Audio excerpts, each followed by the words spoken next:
तो आपने सुबह का जैसे ही स्किप कर दिया ब्रेकफास्ट, सीधा आप 12 बजे खा रहे हैं, और ऐसा 2 दिन 3 दिन करेंगे, blood sugar will start increasing very very fast. तो अगर आपको लगता है कि खाना कम खा के ब्लड शुगर घटाएंगे, खाना कम खा के इस कंडीशन में ब्लड शुगर उल्टा बढ़ेगा। करके देख सकते हैं, 2-3 दिन की बात है, एक्सपेरिमेंटली सही, you will get to know कि not eating a breakfast is a cause of increasing the blood sugar, right. तो सबसे हैवी डाइट कब लेना है? In the breakfast. आप इसका उल्टा करते हैं ना, तभी मैंने ब्रेकफास्ट को FO दिया है, 2 अक्षर, हैवीएस्ट, राइट। आप इसका उल्टा करते हैं, सबसे हैवी डाइट कब लेते हैं? डिनर में। सारा थक के आए घर पे, 9 बजे 10 बजे बैठे सारे परिवार के साथ, ये खाना अब तसल्ली से खाएंगे, है ना, ऐसे ही करते हैं ना। फिर लगता है यार हमने क्या ऐसा गुनाह किया, हम बीमार पड़ गए। हमने गुनाह ये किया कि हमने पेनक्रियास के सर्केडियन रिदम को बिगाड़ दिया, पेनक्रियास को हमने डिस्टर्ब कर दिया, और सालों से डिस्टर्ब कर दिया। एक आध दिन में नहीं होने वाला, एक आध महीने में नहीं होने वाला, एक आध साल में होने वाला है ना। धीरे धीरे धीरे धीरे धीरे धीरे एडअप होता जाता है, ठीक है ना। फ्लक्चुएशन होता है, बॉडी बर्दाश्त कर लेती है, लेकिन करते रहेंगे तो फिर बॉडी बर्दाश्त नहीं करेगी। क्यों नहीं करेगी? क्योंकि पेनक्रियास का सर्केडियन रिदम बिगाड़ देंगे तो बाकी ऑर्गन का भी तो बिगड़ रहा है, together it will accumulate and then it will give a disease, है ना। तो ये समझना पड़ेगा आपको। तो मैं बात कर रहा था हैवी फूड, कब? ब्रेकफास्ट में। अच्छा, आपके हिसाब से हैवी फूड का डेफिनेशन क्या है? 2 पराठे खा लिए, दोपहर तक भूख नहीं लग रही, हैवी खाना खा लिया। खूब सारी पूरियां खा ली, भूख नहीं लग रही, हैवी खाना। यही डेफिनेशन है ना, कि आज तो बहुत हैवी खाना खाया। जबकि अभी जब आप फ्रूट्स खा के आए, आज भी कल भी, थोड़ी देर में भूख लग जाती है ना, ऐसा लगता कुछ खाया नहीं, बड़ा लाइट सा खाया, फल खाया, है ना। अब हैवी सोचिए कि वो हैवी क्यों लगा पराठे? क्योंकि वो 2-4 घंटे 10 घंटे तक पेट में ही है, डकार आ रही है उसकी, बॉडी तक पहुंचा ही नहीं वो, इसको आप बोल रहे हैं heavy. That is heavy for the stomach, not for the body. जबकि जो आपने फ्रूट्स खाया, जो अभी खाया है, 1 घंटे बाद भूख लगने लगी, तो वो पेट में नहीं है, बॉडी के हर सेल तक पहुंच गया। तो in real time what is heavy? Heavy का डेफिनेशन वो होना चाहिए कि हर सेल तक आपका फूड पहुंच गया बड़ी तेजी से। सबसे तेजी से क्या फूड पहुंचता है? फ्रूट्स पहुंचता है, उसके बाद वेजिटेबल्स, फिर आता है कुक्ड फूड, फिर आता है ऑयली फूड, फिर आता है डेयरी प्रोडक्ट। 18 घंटे आपके पेट में ही रहेगा। 1 गिलास दूध बच्चे को पिला दिया, दोपहर तक भूख नहीं लग रही, हाँ बच्चे ने हैवी खा लिया, हैवी पी लिया, है ना। तो वो हैवी नहीं है, वो पेट में अटका हुआ है, तो आपको हैवी लग रहा है, सुस्ती आ रही है। आप गौर करेंगे कि पराठे खा के देखिए, सुबह आपको सुस्ती आएगी, नींद आएगी। अभी फल खा रहे हैं, नींद नहीं आएगी, अलर्टनेस आएगी, क्योंकि हर सेल तक पहुंच गया ना, वो पेट तक पहुंचेगा। जब पराठे खाएंगे तो सारा ब्लड सर्कुलेशन, जब भी हम कुछ खाते हैं, पेट में आ जाता है, right. 25% more blood circulation towards the stomach. लेकिन फल खाएंगे तो वो थोड़ी देर में काम करके वापस बॉडी में आ गया, लेकिन पराठे खाएंगे तो काफी देर तक रहेगा, the more blood circulation towards the stomach, and that will make you sleepy in the day. तब आपको नींद आएगी, आलस आएगा, वीकनेस आएगी, कमजोरी आएगी। तो that is the science behind कि सुबह में फ्रूट ब्रेकफास्ट क्यों करना है। क्योंकि फ्रूट्स 20 मिनट्स में डाइजेस्ट हो जाता है, और डेयरी प्रोडक्ट 18 घंटे तक भी लगते हैं, 18 घंटे। और जब डेयरी प्रोडक्ट पेट में है उस वक्त, टू आंसर योर क्वेश्चन, उस दौरान अगर आपने कोई फल खा लिया तो दोनों फल alkaline, dairy product acidic, right. जब पेट के अंदर जाता है डेयरी प्रोडक्ट तो एसिडिक बन जाता है, और फल जब पेट के अंदर जाता है एल्कलाइन बन जाता है। एल्कलाइन एंड एसिडिक जब मिलेंगे तो आपको एसिड करेंगे, है ना। तो इसलिए डेयरी प्रोडक्ट तो यहाँ पे ले ही नहीं रहे हम, तो that is one important thing. तो यहाँ पे जो मैं बताता जा रहा हूँ, इसके यहाँ पे आप रेफरेंस भी देख रहे हैं, ये साइंस भी आप समझते जाएंगे। तो the most important thing, the breakfast should be heavy, fruit breakfast, and breakfast जरूर लेना है, जरूर जरूर ब्रेकफास्ट लेना है, that is very very important. और जो आपके खाने का ब्रैकेट है, पेनक्रियास के एक्टिव रहने के ब्रैकेट के अंदर, try to be inside 8 AM to 8 PM के बीच में। जैसे अभी हमने किया, 9 बजे आपका ब्रेकफास्ट होता है और 7 बजे तक डिनर हो जाता है, तो 9 बजे भी इसके बाद ही है, और 7 बजे 8 बजे से पहले आता है ना। तो आपका ब्रैकेट ऑफ ईटिंग को हमने रिड्यूस कर दिया। ब्रैकेट ऑफ ईटिंग रिड्यूस करने से पेनक्रियास का सर्केडियन रिदम हमने ठीक कर दिया। एक का ठीक करेंगे तो बाकी का अपने आप ठीक होगा, है ना। तो that is the science behind what I just said. तो ये सारे उसके रिसर्च पेपर्स हैं जो आप देख रहे हैं यहाँ पे। तो हैवी यानी कि आप सिर्फ इतना अगर एक्सपेरिमेंट करेंगे कि उल्टा कर दें कि heavy diet in the dinner it will increase the blood sugar, and heavy diet in the breakfast reduce the blood sugar. But heavy का डेफिनेशन क्या है वो मैंने आपको समझा दिया, है ना। तो यानी कि अभी तक का ये कंक्लूजन है, जितना हमने यहाँ पे पढ़ा और समझा, उसका कंक्लूजन ये है कि जितना ज्यादा इसको फैलाएंगे उतनी बीमारी आती जाएगी। ट्यूमर बढ़ेगा, सिस्ट बढ़ेगा, दर्द बढ़ेगा, वीकनेस बढ़ेगी, मोटापा बढ़ेगा, ब्लड शुगर बढ़ेगा, ब्लड प्रेशर बढ़ेगा। जितना इसको ब्रैकेट के अंदर लाएंगे वो सारी चीज़ें बड़ी तेजी से कम होंगी, राइट। उसको समझने के लिए इसको विजुअली दिमाग में बिठा लीजिए। Window of eating, window of eating, ये विंडो ऑफ ईटिंग को जितना आप एक्सपैंड करेंगे उतना डिजीज अपीयर हो गया। देख रहे हैं डिजीज, अब डिजीज को गायब करना है। विंडो ऑफ ईटिंग को जैसे कम करते जाते हैं, छोटा कर दिया आपने थोड़ा सा, राइट, तो डिजीज डिसअपीयर।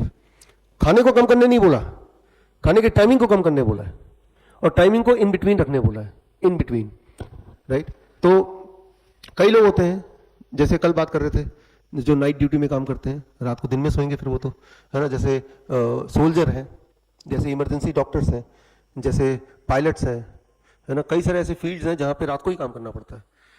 तो ऐसा देखा गया है, ये सारे आंकड़े मैंने आपको दिए हैं कि आप बुक्स में जो दिए गए आपको, कि उनमें mortality rate is highest in comparison to any other field people. उनमें ज़्यादा कैंसर होता है, उनमें हार्ट डिजीज ज़्यादा होता है, उनमें जल्दी मृत्यु ज़्यादा होती है, उनमें बीमारियाँ ज़्यादा होती हैं, राइट। तो वो तो मान के ही चलो, जैसे एक सोल्जर जाता है बॉर्डर पे तो मान के ही चलता है मुझे बुलेट लग सकती है, मैं मर सकता हूँ, पहले से ही प्रिपेयर्ड है, that is a hazard, right. उस जॉब का वो हैजर्ड है, अब वो एक्सेप्ट है उसको कि मैं मान के चल रहा हूँ कि ऐसे मृत्यु हो सकती है हमें, ठीक है ना, क्योंकि मुझे देश की सेवा करनी है। तो वो भी एक हैजर्ड है। जब आप नाइट ड्यूटी करेंगे या किसी भी वजह से, जैसे वर्क फ्रॉम होम कल्चर में रात को ही काम करेंगे तो रात को ही खाएंगे, लेकिन ऐसे लोगों में बीमारियां फिर ज़्यादा होती है। तो अब आप में से कई लोग ऐसे बोल सकते हैं कि मेरा तो नाइट ड्यूटी होता है, मैं रात को आता ही 10 बजे हूँ या आता ही 9 बजे हूँ, मैं क्या करूँ। मैं एक सवाल पूछता हूँ कि मान लो मेरे पास एक गाड़ी है, लेकिन मेरे घर से ऑफिस तक का रास्ता जो है वो रास्ता ही नहीं है, फरीदाबाद में आइए, वो गड्ढा ही है। गड्ढा कौन सा रास्ता कौन सा पता नहीं चलता, एटलीस्ट मेरे ऑफिस से घर तक। अब मैं उसमें चलाऊंगा तो क्या होने वाला है मेरी गाड़ी को, चाहे वो कितना भी नया हो, राइट, कुछ दिनों में ब्रेकडाउन हो जाएगा ना। अगर मैं अपनी मजबूरी आपको बताऊं, you are a manufacturer of the car, कि भाई मेरी मजबूरी आप समझो कि मेरा रास्ता ही ऐसा है, रास्ता है ही नहीं, गड्ढे में मैं चलाता हूं, मेरी मजबूरी है। अब बताओ मैं अपनी गाड़ी को कैसे ठीक रखूं, तो क्या जवाब हो सकता है आपके पास। आपने जब गाड़ी ये बनाई थी एज ए मैन्युफैक्चरर, तो आपके दिमाग में था ये जो भी खरीदेगा वो रोड पे चलाएगा, यही सोच के बनाया था ना, जंगल में नहीं चलाएगा। तो लेकिन आपको पता नहीं था कि भाई एक ऐसी सिचुएशन भी आ जाएगी, तो आप बोलेंगे कि आप मान के चलो कि ये गाड़ी 10 साल तक नहीं टिकेगी, ये 2 साल में खत्म हो जाएगी, मान के चलो। ठीक उसी प्रकार जब गॉड ने बनाया, ये सृष्टि बनाई, नेचर बनाया, आपको हमें बनाया, तो सोच के बनाया that is between the sunlight, sunrise के बाद और सनसेट से पहले ही खाएंगे। We are not the nocturnal animal. उस हिसाब से हमारे सर्केडियन रिदम जो है बॉडी का सेट है, वो पहले से ही डीएनए में सेट है, उसको हम चेंज नहीं कर सकते, राइट। और चेंज करेंगे तो मान के ही मैंने चला ना, मेरी गाड़ी चलेगी 2 साल, मान ही लो ना। आपकी जिंदगी गाड़ी चलेगी थोड़ी कम, मान ही लो ना उसको। जो लोग बीमार पड़ के अपना जॉब छोड़ के घर बैठे हैं, डायलिसिस में आ गए हैं, राइट, बेड रिटर्न हो गए हैं, उनको तो कोई असुविधा नहीं करने में, तो एटलीस्ट उनको तो पूरी करनी ही पड़ेगी, राइट। और जो लोग इस तरह के जॉब में बहुत लंबे समय तक ना रहे, जब तक बॉडी साथ देती रहे, उसके बाद ब्रेक तो लेना पड़ेगा उनको, क्योंकि कुछ नेचर के कुछ नियम है, उस नियम को तोड़ेंगे नेचर तो सजा देगी। वो ये नहीं सोचेगी कि भाई इस बात बंदे की मजबूरी है, ये तो सोल्जर है, ये तो डॉक्टर है, वो नहीं सोचेगी, वो तो उसका रिपरकशन बॉडी में होगा। तो यानी कि at least if you are too sick कि आप कोई काम ही नहीं कर सकते, तब तो आप आराम से ये कर सकते हैं, बिकॉज आप बैठे ही घर पे हैं कि मैं कभी भी 8 बजे से पहले ना खाऊं फर्स्ट मील, एंड 7 बजे से पहले मैं डिनर फिनिश कर लूं द लास्ट मील, उसके बाद पानी पीना अलाउड है बट नथिंग एल्स। उसके बीच में खा लो जितना खाना है, पेट भर के खाओ जितना खाना है। तो जब ये टाइम एज मेडिसिन हम बोलते हैं इसको, जब ये करने लगते हैं तो ऑटोमेटिकली जो पेन है वो कम होगा, इन्फ्लेमेशन वो कम होगा, ट्यूमर साइज और नहीं बढ़ेगा, धीरे धीरे कम होगा, स्टोन साइज और नहीं बढ़ेगा। आपको कैसे पता चलेगा? आपका दर्द कम होगा, ठीक है ना, तो ऐसे पता चलेगा। तो यानी आपका ब्लड शुगर कम होगा, आपका ब्लड प्रेशर कम होगा। जो यहाँ पे डाइट बता रहे हैं, एक बार को मान लीजिए आप घर जाते हैं, आपके घर में कोई ऐसा इंसान है जो कि इस तरह के डाइट में रहना नहीं चाहता है ना, उनकी अपनी चॉइस हो सकती है। तो अगर उनको इस चीज के लिए मना ले, कम से कम आप रात का डिनर जल्दी कर लो, सिर्फ एक चीज अगर मना ले उनका, और ऐसा अगर आप 7 दिन तक करेंगे तो सिर्फ एक सिंगल चीज से ही आपको blood sugar, blood pressure, weight, जोड़ों में दर्द, इसमें फर्क दिखेगा। Only one change. यानी आप डिसाइड कर लें, यहां से जब आप घर जाएंगे एक ताला लेके जाइए कि शाम के 7 बजे किचन में ताला लगा दिया, बस अब कुछ नहीं मिलने वाला, अब कल ही मिलेगा, ये ताला इस दवाई। और अगर इसको स्टिक कर लेंगे, सिर्फ एक रूल, हमने खाना भी नहीं बदला उसका, कुछ और किया ही नहीं, रूल ये कि आज के बाद शाम के 7 बजे किचन में ताला लग गया। एक ही रूल लगा देंगे और एक हफ्ता तक लगा देंगे तो everybody will see a difference. For example जो आपने सवाल पूछा, नींद अच्छी आने लगेगी, राइट?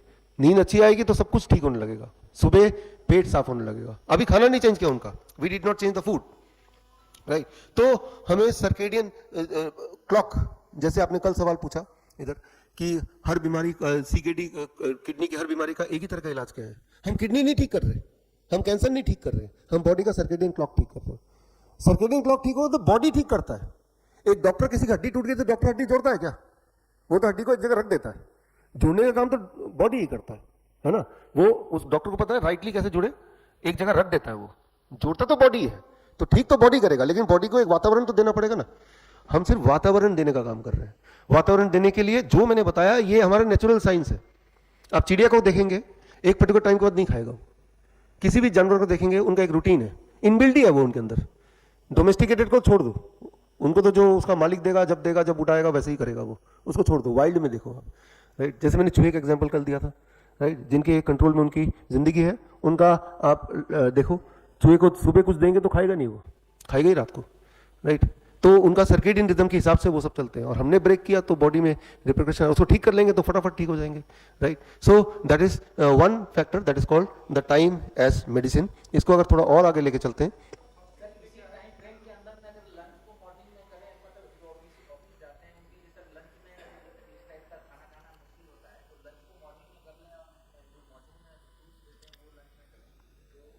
आप इसमें कितना आप फ्लेक्सिबल हो सकते हैं, वो सारी चीजें हम अभी डिस्कस करने वाले हैं 2-4 मिनट में, है ना? फास्टिंग कर सकते हैं। फास्टिंग हम कब करते हैं? फास्टिंग हम बोलते हैं कोकोनट वाटर फास्टिंग। जब किसी को बुखार हो गया तब फास्टिंग करते हैं। बुखार में बॉडी में अगर फास्टिंग नहीं करेंगे तो जब भी हम खाना खाते हैं 25% ब्लड सर्कुलेशन स्टमक में बढ़ जाता है, राइट? तो बुखार में बॉडी का डिफेंस सिस्टम में ब्लड जाना चाहिए, तब फास्टिंग करने बोलते हैं। फास्टिंग इज नॉट बैड, कर सकते हैं हम फास्टिंग, लेकिन उसको डिनर कैन बी स्किप्ड। अब मत खाओ डिनर, राइट? अगर नहीं खाना तो डिनर मत खाओ। दिस इज फ्लेक्सिबल, आप मान ही लो। इस पे आते हैं हम अभी आते हैं। मेरे दिमाग में मुझे पता है कि आपके क्या क्या सवाल होंगे। Let me finish it. आपके सवाल इसी में आ जाएंगे, नहीं तो आप पूछ सकते हैं लिख के, है ना? तो नींद से लेकर ओबेसिटी तक, कैंसर हो, हार्ट डिजीज हो, सब में ये सर्केडियन रिदम का पूरा एक साइकिल है। सर्केडियन रिदम को ठीक कर लो, आप ट्यूमर को ठीक कर सकते हैं, नींद को ठीक कर सकते हैं, ओबेसिटी को ठीक कर सकते हैं, कैंसर को ठीक कर सकते हैं, हर बीमारी ठीक हो सकती है। टाइम रिस्ट्रिक्टेड ईटिंग बोलते हैं इसको। आपने ईटिंग टाइम को रिस्ट्रिक्ट कर दिया, right? When you do this तो बीमारी अपने आप ही अपनी जगह पे ठीक होने लगती है। क्यों? क्योंकि आपका सर्केडियन रिदम ठीक हो रहा है। तो that is called time as medicine. अब इसके अंदर स्पेसिफिकली बात करें तो हम क्या करते हैं, जो आपके सवाल का जवाब दे रहा हूं, पहले 15 दिन जो ज्यादा बीमार है, ज्यादा बीमार वो लोग हैं जो ठीक से बैठ नहीं पा रहे हैं, बहुत दर्द कर रहा है, पूरे दिन भर दर्द कर रहा है, खून निकल रहा है, स्टूल से खून निकल रहा है, यूरिन से खून पास हो रहा है, वीकनेस है, कोई 2 लोग पकड़ के जा रहे हैं लेके, इंसुलिन डिपेंडेंट है, तो ऐसे लोगों को फिर हम बोलते हैं 15 दिन के लिए 8 आवर विंडो ऑफ ईटिंग।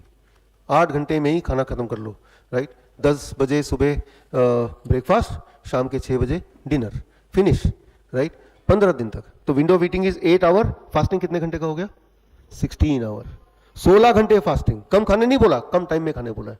वो जो 16 घंटे आपने फास्टिंग किया, पानी पी सकते हैं उस दौरान जितना मर्जी, वो 16 घंटे जो फास्टिंग किया that is autophagy time, healing time, body heal करने लगेगी।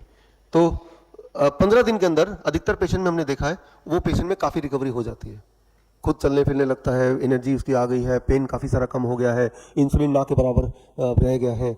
तो अब थोड़ा flexible 10 hour window of eating जो यहाँ कर रहे हैं हम। अब ये यहाँ क्या कर रहे हैं, 9 बजे ब्रेकफास्ट है, शाम के 7 बजे तक डिनर फिनिश है, कितने घंटे हो गया? 10 आवर्स। यही हो रहा है ना यहाँ पे। या 8 AM to 6 PM 10 आवर्स हो जाते हैं, या 9 AM to 7 PM 10 आवर्स हो जाते हैं। 10 hour window of eating for next 15 days, right? तो 15 दिन और, यानी कि 1 महीने तक आपने इतने ही फ्लेक्सिबिलिटी के साथ है। 1 महीने में लगभग अधिकतर लोगों की दवाइयां सारी छूट जाती हैं, अधिकतर सिम्टम्स सारे गायब हो जाते हैं। अब प्रिवेंशन, जिंदगी भर दोबारा बीमारी ना हो, उसके लिए 12 hour window of eating, 8 AM to 8 PM आपको खाना है, और 8 PM to 8 AM यानी कि 12 घंटे फास्टिंग करनी है। तो ये भी फास्टिंग है, 12 घंटे की फास्टिंग हो गई। This is for prevention, life long, हमेशा ये रखिए। चीटिंग कर सकते हैं कभी कभार, जब कभी ट्रैवल कर रहे हैं, शादी में चले गए, तब चीटिंग कर सकते हैं। हफ्ते में एक बार ही हो सकता है, वो तो रोज तो नहीं ट्रैवल करते, रोज तो नहीं शादियों में जाते हैं, है ना। चीटिंग कर सकते हैं कभी कभार। अभी कभी कभार अगर एक आध गड्ढा आ भी गया तो मेरा गाड़ी झेल ही लेगा, लेकिन गड्ढे में गाड़ी चलाऊंगा तो गाड़ी नहीं झेल पाएगा, तो इसको समझना पड़ेगा। Yes please. हाँ हाँ हाँ, लेकिन ये तो प्रिवेंशन के लिए है ना, प्रिवेंशन के लिए। आप तो ठीक हो चुके ना, 1 महीना तो आपने इसको फॉलो किया ना, तो 1 महीने में काफी रिकवरी होती है। It work so fast, 1 month is not a small time. आप देखिए 3 दिन में, अभी तो 2 दिन होंगे आज शाम तक, उसमें हम पहले तो देखेंगे जो सबके क्या क्या रिपोर्ट्स हैं, आपकी क्या रिव्यूज हैं। तो पूरा 1 महीने की बात कर रहे हैं। कुछ लोग होते हैं जो थोड़ा लंबा टाइम चलाते हैं, बट 1 महीना और 12 घंटे भी ऑटोफेजी होती है, 12 घंटे में भी, है ना। शाम को क्यों खा रहे हैं आप? इसमें यहाँ पे देखना पड़ेगा, हमने क्या बोला, 8 AM to 8 PM, ये प्रिवेंशन के लिए बोला है। बेस्ट तो है कि आप शाम के 6 बजे तक ही खा लो, बेस्ट तो यही है, बेस्ट तो यही है जो अभी कर रहे हैं आप, अभी यहाँ 3 दिन कर रहे हैं। लेकिन फ्लेक्सिबिलिटी क्यों दे रहा हूं? ताकि प्रैक्टिकली उसको इंप्लीमेंट भी कर पाए, बीच का रास्ता, है ना, इसलिए है।